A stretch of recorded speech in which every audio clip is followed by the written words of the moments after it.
जय जगन्नाथ। नमस्कार।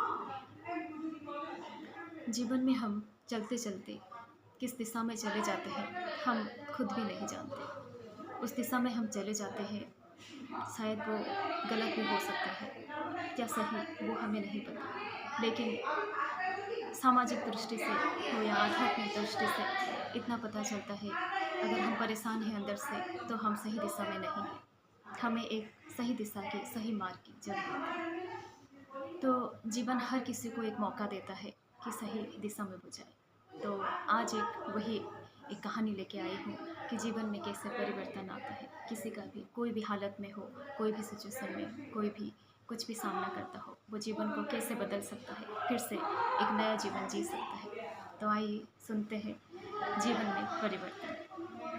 एक बार गौतम बुद्ध कहीं जा रहे थे। जाते वक्त उनको जंगल में पीछे से कोई बुलाया, तो बुद्ध वहाँ पे रुक गए और पीछे मुड़ के देखे तो एक विशालकाय राक्षस जैसे कोई एक इंसान, जो हाथ में एक तीक्ष्ण अस्त्र लेके और गले में कुछ अंगुलियाँ, काटा हुआ अंगुलियाँ को पहन के वो बुला रहा था, वो चीख रहा था। और बुद्ध उस वक्त मुस्कुराए और बोले, क्या बात हुआ, तुमने मुझे क्यों रोका?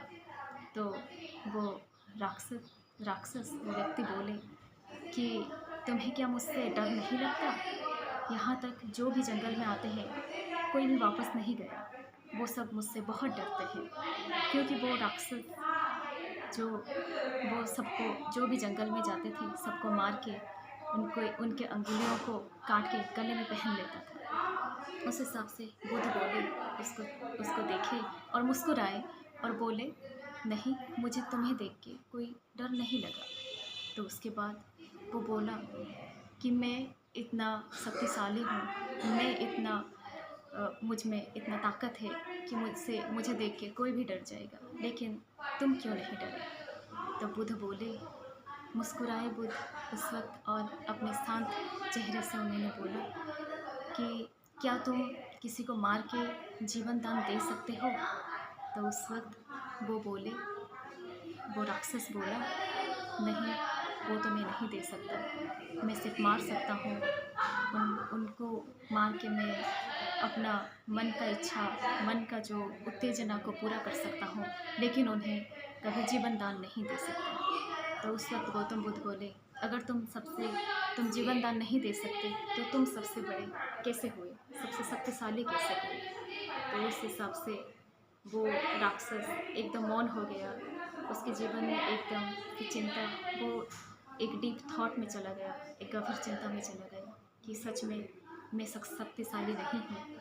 मैं जो नहीं रहा, मैं जो सोच रहा हूँ कि मैं सबसे शक्तिशाली हूँ और मैं कुछ भी कर सकता हूँ, लेकिन वास्तविक में सबसे शक्तिशाली और सबसे महान तो वही परमात्मा ही है, जो हमें बनाते हैं, और उन्हीं के पास ही हमें डिस्ट्रॉय करने की भी ताकत है। तो उस हिसाब से और उस राक्षस ने बुद्ध को सुना और उनके मन में वो परिवर्तन आया, और वो राक्षस और कोई नहीं, वो अंगुलीमाला है।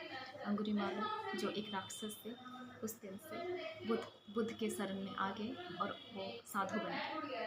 तो इस बात से हम यही सीखते हैं कि कोई भी इंसान कितना भी, जो भी हो, कितना भी गलत हो, वो चाहे तो सही दिशा में बदल सकता है, सही दिशा में चल के खुद को बदल सकता है।